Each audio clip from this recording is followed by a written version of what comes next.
नमस्कार, स्वागत है आपका देश की बात में। आपके साथ मैं हूं श्रुति शुक्ला। रुक करेंगे खबरों का, लेकिन उससे पहले एक नजर आज की सुर्खियों पर। सचिवों के साथ उच्च स्तरीय बैठक में बोले पीएम मोदी, कहा विकसित भारत के सपने की सबसे मजबूत नींव देश के युवा। गोरखपुर को 6 लेन फ्लाईओवर सौगात, साथ ही 985 करोड़ की सीएम योगी की सौगात। सीएम योगी 4 परियोजनाओं का करेंगे लोकार्पण, 10 का करेंगे शिलान्यास। दिल्ली के जंतर मंतर पर पुलिस और छात्रों में झड़प, सीजीपी समर्थकों ने पत्थरबाजी की, एसीपी घायल, पुलिस ने आंसू गैस के गोले दागे, 16 मेट्रो स्टेशन बंद। नीट पेपर लीक पर बोले जेपी नड्डा, कहा नीट पेपर लीक पर राजनीति न करें, छात्रों के आंदोलन का राजनीतिकरण उचित नहीं।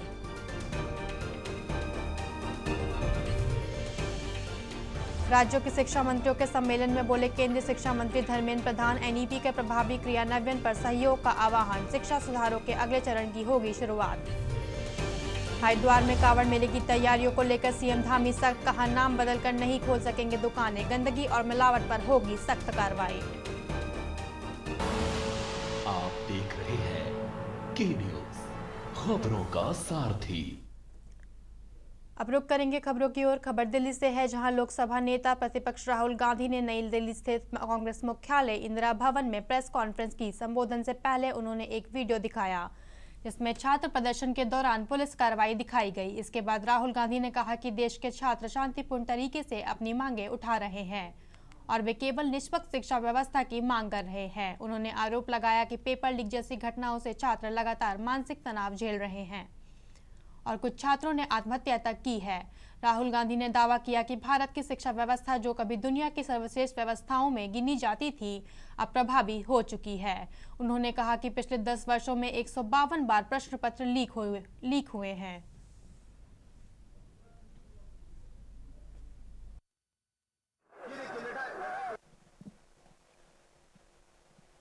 Question is, why is this happening to our students? What exactly have our students done? Thousands and thousands of students, what have they done to have security forces aiming weapons at them, to be beaten up, to be thrashed, to be humiliated? What have they done? What have they done wrong? They're protesting peacefully. They're asking for their demands. They're asking for what this country owes them. They're not doing a crime. They're simply asking that, listen, as students in this country, we deserve an education system that works. We deserve an education system that is fair, and we don't have it. Children have committed suicide. Our students go through unlimited stress. And then at the last minute they are told that the paper has leaked. So there is a legitimate problem. And it is now a very deep problem in this country. So the thing that is very clear to everybody is that our education system, which was known to be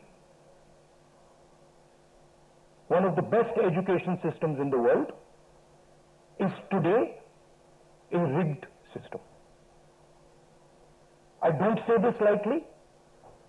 Thousands of students who are running around outside are not saying this lightly. What is the proof? It's a superficial proof because we don't actually know the exact number.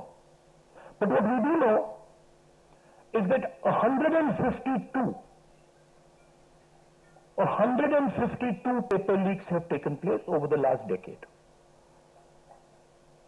If you do the math,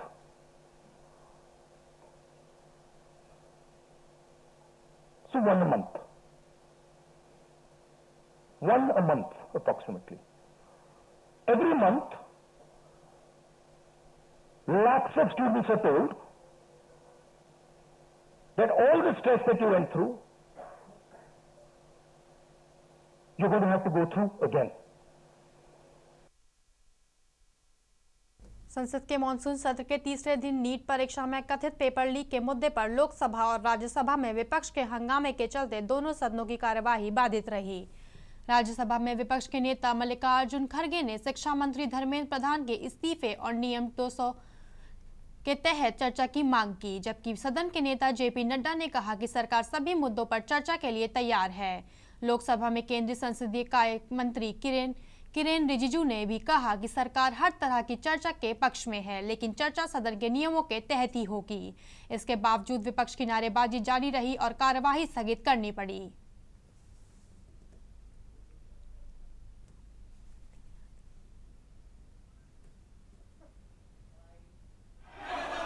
सभी 3 दिनों से सरकार की ओर से हमने offer किया हुआ है। मैं औपचारिक तौर पर आज फिर माननीय स्पीकर महोदय आपके साथ से अब सुनिए ना, आपने बात कहा है तो सुनिए ना। सरकार नीट पेपर लीक का चर्चा के लिए पूरी तरह से तैयार है और हमने पहले दिन से कहा है जब चर्चा होती है तो किसी नियम के तहत होना पड़ता है और इसका व्यवस्था बनाना पड़ता है। मैं अनुरोध करता हूं कि चर्चा कब होना है, चर्चा का ड्यूरेशन कितना लंबा चर्चा होना है और किस नियम के तहत होना है। माननीय स्पीकर महोदय सारे पार्टी के फ्लोर लीडर से बातचीत करके इसका निर्णय किया जाए। सरकार पूरी तरह से नीट पेपर लीक पे चर्चा करने के तैयार है और इस देश के युवाओं को भविष्य के लिए हम सब मिलकर के एक सार्थक चर्चा हो, ये सरकार चाहती है। अखिलेश अपने विद्यार्थी की ओर से और नीट एग्जामिनेशन के बारे में और रूल्स 267 के तहत यहाँ पर बहस करना चाहते हैं, उसके लिए अगर फेयर डिस्कशन होना है तो शिक्षा मंत्री पहले राजीनामा देना चाहिए। धन्यवाद। जब वो राजीनामा नहीं देंगे निष्पक्षपात चर्चा यहाँ नहीं होगी। इसीलिए अगर निष्पक्षपात चर्चा होना तो मैं रिक्वेस्ट करता हूँ गवर्नमेंट को वो रिजिग्नेशन दिलाए, मामला शुरू करेंगे। सभापति जी, ये जो इंडिया अलायंस गठबंधन है इसका व्यवहार बहुत ही गैर जिम्मेदाराना व्यवहार है, गैर जिम्मेदाराना और यह प्रजातांत्रिक विरोधी गतिविधि साफ साफ संसद में दिख रही है। संसद की मर्यादाओं को तार तार करके ये प्रजातांत्रिक मूल्यों का हनन कर रहे हैं। अभी अभी हमारे parliamentary affairs minister Kiren Rijiju ji ने बहुत स्पष्ट शब्दों में कहा है कि सरकार हर मुद्दे पर चर्चा करने के लिए तैयार है और इसके साथ साथ नीट में पेपर लीक और उससे निकलने वाली सारी गतिविधियों पर भी हमारी सरकार चर्चा करने के लिए तैयार है। आदरणीय नरेंद्र मोदी जी के नेतृत्व में चलने वाली सरकार एक पारदर्शी सरकार है और लोगों के पक्ष में हमेशा फैसला करने वाली सरकार है और ये जो जन विरोधी गतिविधि इनकी चल रही है इसकी हम लोग तीव्र भर्त्सना करते हैं। इनको प्रजातंत्र में कोई विश्वास नहीं है, न ही उनके मूल्यों के प्रति विश्वास है, ये इनका रवैया है। अध्यक्ष महोदय, ये मुद्दा कांग्रेस समाजवादी पार्टी बीजेपी का नहीं है, ये मुद्दा युवाओं और छात्र नौजवानों का है। आपने इनको बुलवा दिया क्या? समझौता कर लिया आपने क्या? आपने क्यों नहीं बोलने दिया हमें? अध्यक्ष आपको मैंने बोलने के लिए कहा, एक मिनट प्लीज। नहीं, आपने समझौता क्यों कर लिया फिर? हम लोग का बात भी अखिलेश जी नहीं, छात्र नौजवान क्या केवल अखिलेश जी एक मिनट नहीं। अध्यक्ष महोदय, अध्यक्ष महोदय ये पक्ष ठीक नहीं है। अध्यक्ष महोदय, ये युवा छात्र नौजवान हम सबके हैं, हम सब लड़ रहे हैं उनके लिए, हम सब लड़ रहे हैं उनके लिए। छात्रों की नहीं सुनी जाएगी तो सड़कों पे आएंगे। और जो सरकार ने व्यवहार किया है, इस्तीफा तो क्या है, इस्तीफा तो जब चाहेंगे तब मंत्री ले लेंगे, सदन के बाद ले लेंगे। लेकिन सवाल ये जो छात्रों के साथ व्यवहार हुआ है, उनके हाथ तोड़े, सर तोड़ा, उनके कपड़े फाड़े, क्या बेटियों के कपड़े फाड़ेंगे आप? हम और राहुल नहीं थे। अध्यक्ष महोदय, हम मजबूरी में गए हैं प्रधानमंत्री के आवास पर। अगर आप सुन लेते हैं यहाँ पर तो हम नहीं जाते। क्या प्रधानमंत्री स्टेटमेंट नहीं दे सकते हैं? युवाओं के लिए आप बाहर बोल सकते हैं, सदन में क्यों नहीं बोल सकते हैं आप?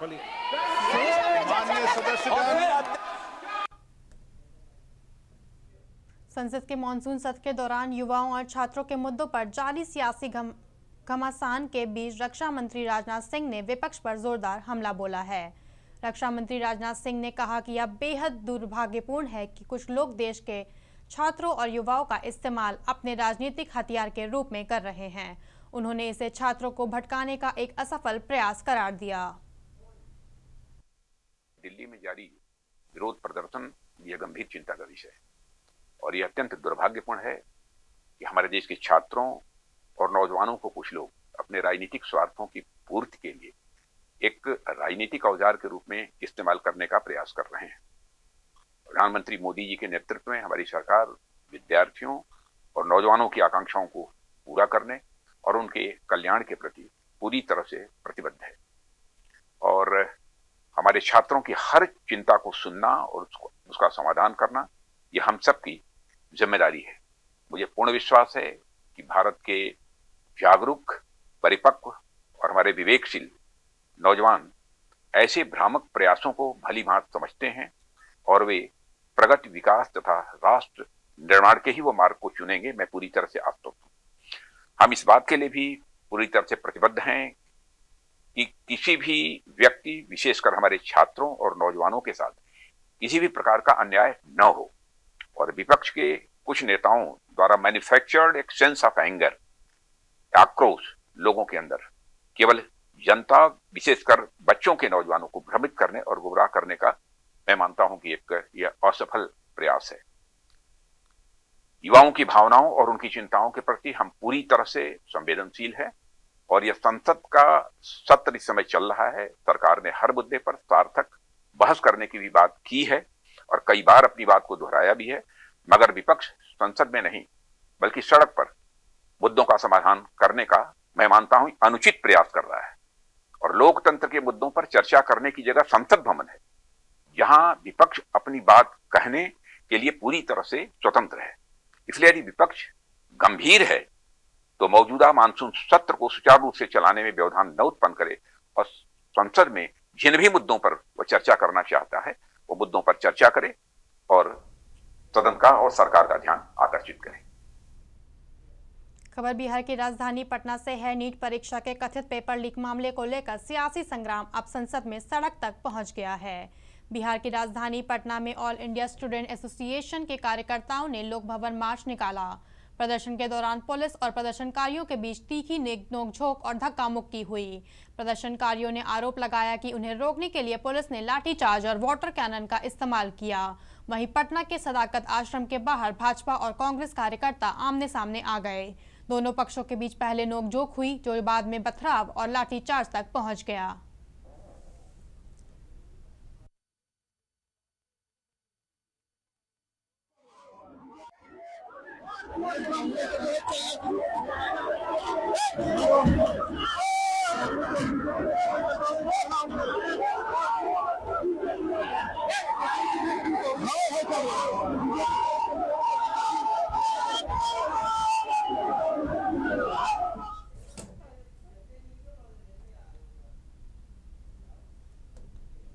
नीट परीक्षा में कथित पेपर लीक और अनियमितताओं के मुद्दे पर कांग्रेस ने अंबाला के केंद्र में सरकार के खिलाफ विरोध प्रदर्शन किया। जिला और ब्लॉक स्तर पर कांग्रेस नेताओं और कार्यकर्ताओं ने प्रदर्शन करते हुए सरकार पर छात्रों के भविष्य से खिलवाड़ करने का आरोप लगाया।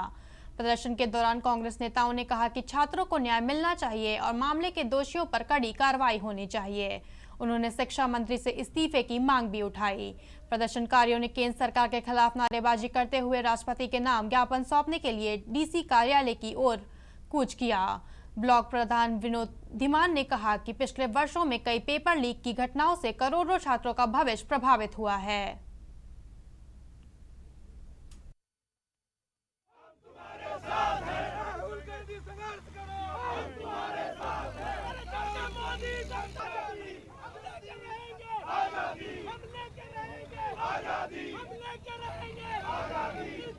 हमारे जननायक देश के नेता प्रतिपक्ष नेता राहुल गांधी जी ने आज से 6 महीने पहले कहा था कि इस देश में या तो सरकार गिरेगी या देश तानाशाही इमरजेंसी की तरफ जाएगा। आज तक कोई भी भविष्यवाणी राहुल गांधी जी की झूठी साबित नहीं हो। उसी को लेकर आज आप देखोगे कि नीट पेपर लीक में 21 बच्चे आत्महत्या कर लेते हैं, लेकिन यह सरकार ऐसी घमंडी सरकार है जिसने हर वर्ग को कुचलने का काम किया। विनाश काले विपरीत बुद्धि। अब वो समय आ चुका है जब मोदी जी सोचते थे कि तानाशाही तो बन जाऊंगा, लेकिन कोई उसका विरोध करेगा तो मैं पाकिस्तानी या खालिस्तानी उसको कह करके विरोध कर दूंगा और उनको आगे नहीं बढ़ने दूंगा। लेकिन अब समय बदल चुका है। चाहे आप उधर देखिए अन्नदाता, चाहे वो किसान हो, चाहे युवा वर्ग हो, चाहे बुजुर्ग हो, हर आदमी, चाहे वो सरकारी अफसर हो, थोड़ा डरा जरूर हुआ है लेकिन अंदर से पीड़ित है। जो छात्रों के साथ लगातार अन्याय हो रहा है, पिछले 10 साल में 40 से अधिक पेपर लीक हुए और करोड़ों छात्रों का भविष्य दांव पर लगा। इससे इस देश का भविष्य जो अन्याय हो रहा है छात्रों के साथ, कांग्रेस पार्टी उनके न्याय के लिए सड़कों पर है। हमारे नेता आदरणीय राहुल गांधी जी ने संसद में भी इसका मुद्दा उठाया।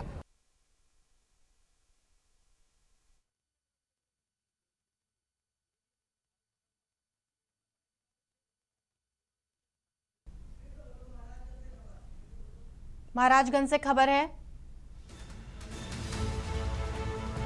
कार्यकर्ताओं के लिए मटन चावल के वीर भोज की व्यवस्था। सदर विधायक जयमंगल कनौजिया बोले, भोजन है भोजन। पूर्व एसएलसी विनोद पांड्या रहे कार्यक्रम के मुख्य अतिथि। बालाजी लॉन में बूथ मजबूत करने का दिया गया संदेश। बड़ी खबर आपको बता रहे हैं, कार्यकर्ताओं के लिए मटन चावल के वीर भोज की व्यवस्था। सदर विधायक जयमंगल कनौजिया बोले, भोजन है भोजन।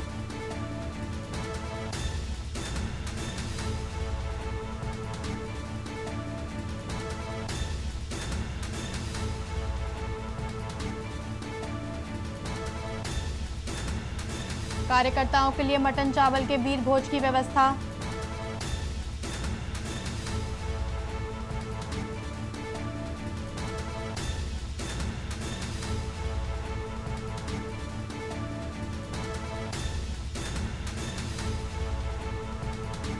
बालाजी लॉन में बूथ मजबूत करने का दिया गया संदेश।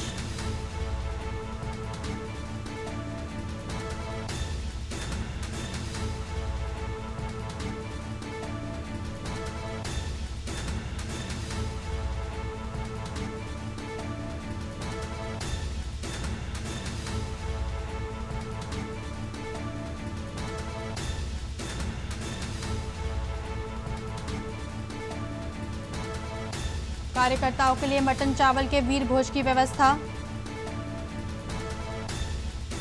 सदर विधायक जयमंगल कनौजिया बोले, भोजन है भोजन। पूर्व एमएलसी विनोद पांड्या रहे कार्यक्रम के मुख्य अतिथि। बालाजी लॉन में बूथ मजबूत करने को दिया गया संदेश।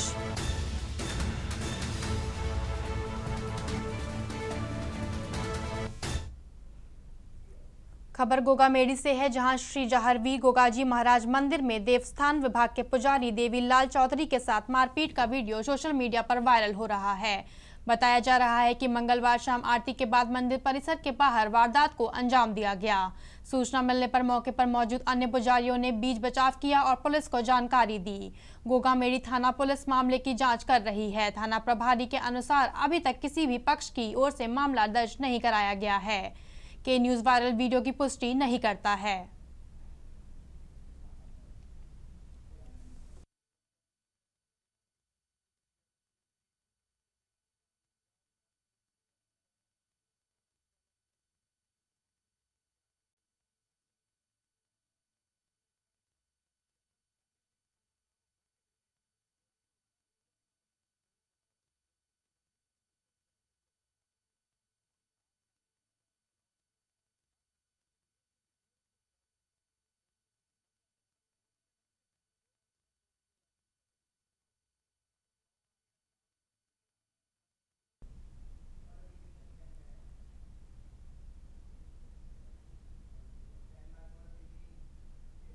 खबर महेंद्रगढ़ से है, जहां राज्य सरकार की बागवानी प्रोत्साहन योजनाएं किसानों के लिए लाभदायक साबित हो रही हैं।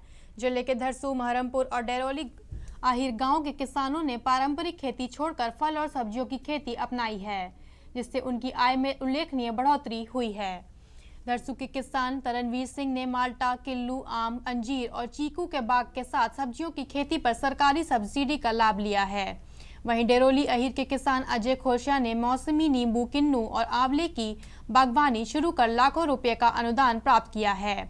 महरमपुर के किसान सचिन ने खजूर की खेती से सफलता हासिल की है और उन्हें भी करीब 3 लाख रुपए की सब्सिडी मिली है। जिला बागवानी अधिकारी प्रेम सिंह ने बताया कि सरकार के विभिन्न योजनाओं के तहत फल, फूल, मशरूम और अन्य बागवानी फसलों पर 50% तक अनुदान दिया जा रहा है। उन्होंने किसानों की इन योजनाओं का लाभ उठाकर बागवानी अपनाने की अपील की।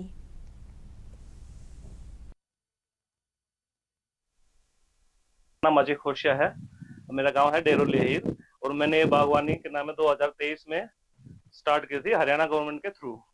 और मैंने 6 एकड़ में नींबू और क्या नाम है मौसमी और किन्नू लगा रखे 6 एकड़ में, और 3 एकड़ में मैंने लगा रखे हैं आंवला और नींबू।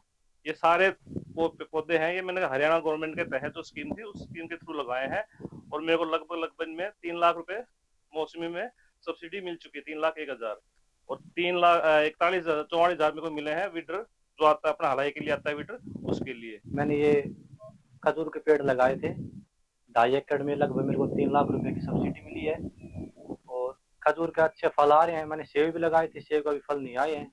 सरकार द्वारा बढ़िया सब्सिडी है, बढ़िया। मैं तो ये चाहूंगा कि ज्यादा से ज्यादा किसान बागवानी की तरफ जाएं। तो मैंने 1 किले में तो बाग लगा रखा है जी माल्टा का, और बाकी 3-4 एकड़ में मैंने सब्जी कर रखी है, जिसमें मिर्च है, भिंडी है, तोरू, घिया, सभी प्रकार की सब्जी कर रहे हैं। तो हरियाणा गवर्नमेंट की तरफ से जो हमें अनुदान मिलता है, मुझे बागवानी में 43,000 के समथिंग बाग में अनुदान मिला। आपने पूछा कि बागवानी विभाग द्वारा कौन कौन सी योजनाएं चलाई जा रही है, तो मुख्य रूप से हरियाणा सरकार द्वारा बागवानी विभाग के माध्यम से किसानों के लिए 3 योजनाएं चलाई। सबसे पहले हमारी मिशन है जो कि इंटीग्रेटेड डेवलपमेंट हॉर्टिकल्चर के लिए है, दूसरा हमारी स्टेट प्लान स्कीम है इंटीग्रेटेड हॉर्टिकल्चर डेवलपमेंट, और तीसरा शेड्यूल कास्ट सब प्लान स्कीम जो कि अनुसूचित जाति के किसान भाइयों के लिए विशेष तौर पर ये योजना चलाई जा रही है। सिरसा में हरियाणा के मुख्यमंत्री नायब सिंह सैनी की अध्यक्षता में 23 जुलाई को सिरसा के स्थानीय पंचायत भवन में जिला लोक संपर्क एवं कष्ट निवारण समिति की बैठक आयोजित की जाएगी। बैठक में कुल 19 शिकायतों पर सुनवाई होगी, जिसमें 3 लंबित शिकायतें और 16 नई शिकायतें शामिल हैं। जिला प्रशासन ने बैठक को लेकर सभी आवश्यक तैयारियां पूरी कर ली हैं। प्रशासन की ओर से सभी संबंधित विभागों के अधिकारियों को बैठक में उपस्थित रहने के निर्देश दिए गए हैं, ताकि विभागों से जुड़े मामलों की पूरी जानकारी और कार्रवाई रिपोर्ट प्रस्तुत की जा सके।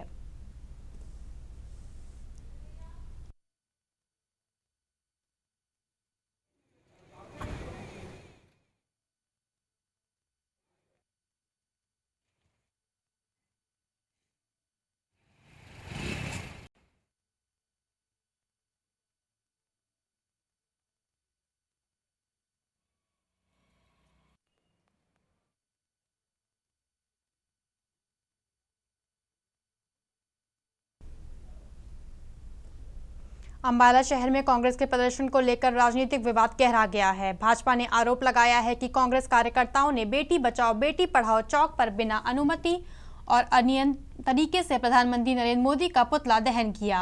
इसके विरोध में भाजपा जिला अध्यक्ष मनदीप राणा ने के नेतृत्व में पार्टी कार्यकर्ता पुलिस अधीक्षक कार्यालय पहुंचे और कांग्रेस नेताओं व कार्यकर्ताओं के खिलाफ शिकायत देकर कानूनी कार्रवाई की मांग की।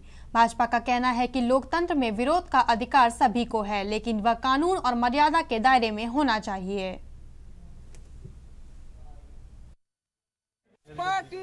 आज ये बीजेपी के जो यहाँ के जिला के पदाधिकारियों द्वारा एक मेरे को ज्ञापन दिया गया है और एक शिकायत दी गई है, जिसमें उन्होंने बताया है कि पॉलिटेक्निक चौक पे विरोध प्रदर्शन करते हुए माननीय प्रधानमंत्री जी की फोटो पे गलत तरीके से उन्होंने जूतों का प्रहार किए हैं।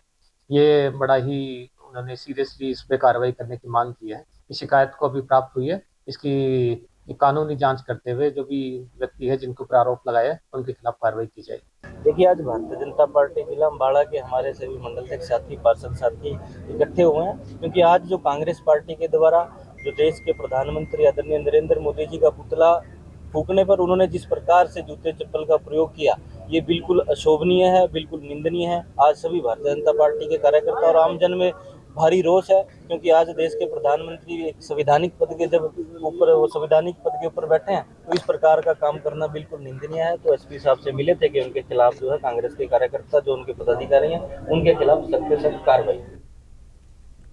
अम्बाला शहर की डेहा कॉलोनी में नगर निगम ने भारी पुलिस बल की मौजूदगी में कार्रवाई करते हुए एनडीपीएस एक्ट के तहत मुकदमे दर्ज आरोपियों से जुड़े करीब 12 मकानों को सील करने की प्रक्रिया शुरू की।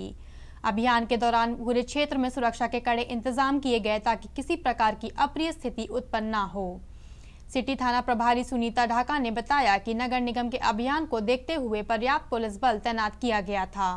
उन्होंने कहा कि अम्बाला पुलिस नशे के खिलाफ लगातार अभियान चला रही है और एनडीपीएस एक्ट के मामलों में कानून के अनुसार आगे की कार्रवाई की जा रही है।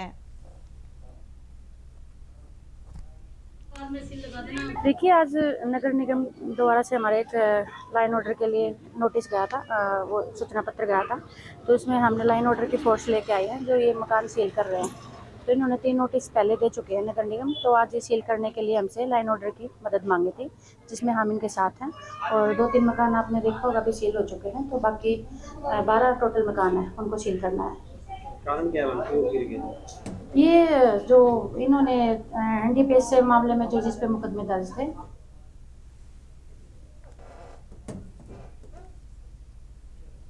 रायगढ़ शहर में एक बदहाल साफ सफाई और जल भराव को समस्या को लेकर कांग्रेस ने नगर निगम प्रशासन के खिलाफ मोर्चा खोल दिया। कांग्रेस नेताओं और कार्यकर्ताओं ने नगर निगम आयुक्त को ज्ञापन सौंपकर शहर में फैली गंदगी, जाम नालियों और सड़कों पर जल भराव की समस्या पर तत्काल कार्रवाई की मांग की। कांग्रेस का आरोप है कि मानसून के दौरान कई वार्डों में मच्छरों का प्रकोप बढ़ गया है, जिससे डेंगू और मलेरिया जैसी बीमारियों के फैलने का खतरा बना हुआ है। पार्टी नेताओं ने कहा कि नगर निगम प्रशासन समस्या के समाधान में गंभीरता नहीं दिखा रहा और यदि जल प्रभावी कदम नहीं उठाए गए तो शहरवासियों को स्वास्थ्य संकट का सामना करना पड़ सकता है।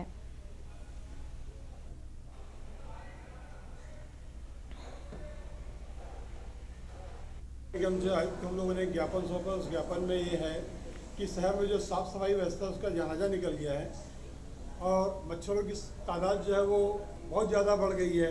लोगों की शिकायतें आ रही हैं। हमारा एक ग्रुप है मोबाइल में, वार्ड नंबर 48 करके 48 पार्षदों का ग्रुप है, उसमें बीजेपी और कांग्रेस सभी पार्षद जो हैं उसमें अपनी शिकायतें लिखते हैं। तो उन चीज़ों को देखने के बाद मेरे को लगा कि आयुक्त महोदय को यहाँ के जगाना चाहिए, हमारे महापौर को जगाना चाहिए। रायगढ़ जिले के प्रतियोगी छात्रों ने शासकीय जिला संग्रहालय की बदहाल व्यवस्था को लेकर जिला कलेक्ट्रेट को ज्ञापन सौंपा। छात्रों का कहना है कि स्टाफ की कमी के कारण लाइब्रेरी का समय सुबह 10 बजे से शाम 5:30 बजे तक सीमित कर दिया गया है, जबकि पहले वह सुबह 8 बजे से रात 8 बजे तक संचालित होती थी। छात्रों ने आगामी शिक्षक भर्ती, बैंकिंग और CGPSC सहायक अभियंता जैसी परीक्षाओं को देखते हुए लाइब्रेरी का समय सुबह 8 बजे से रात 10 बजे तक करने और रविवार को भी खोलने की मांग की है। साथ ही उन्होंने ग्रंथालय में टूटी कुर्सियां, जर्जर शौचालय, नियमित सफाई के अभाव और अन्य बुनियादी सुविधाओं की कमी को दूर करने की मांग करते हुए जल्द सुधारात्मक कार्रवाई की अपील की है।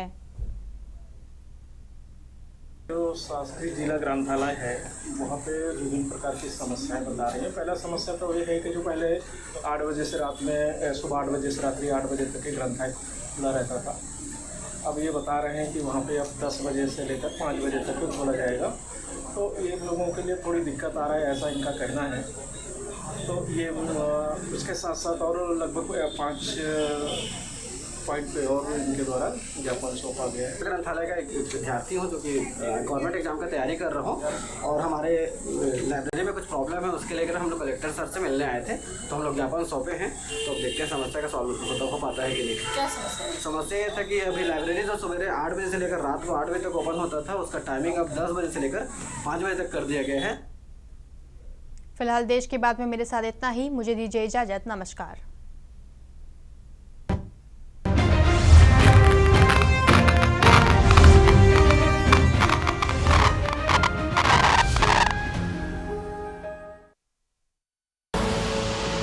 देख रहे हैं के न्यूज़, खबरों का सारथी।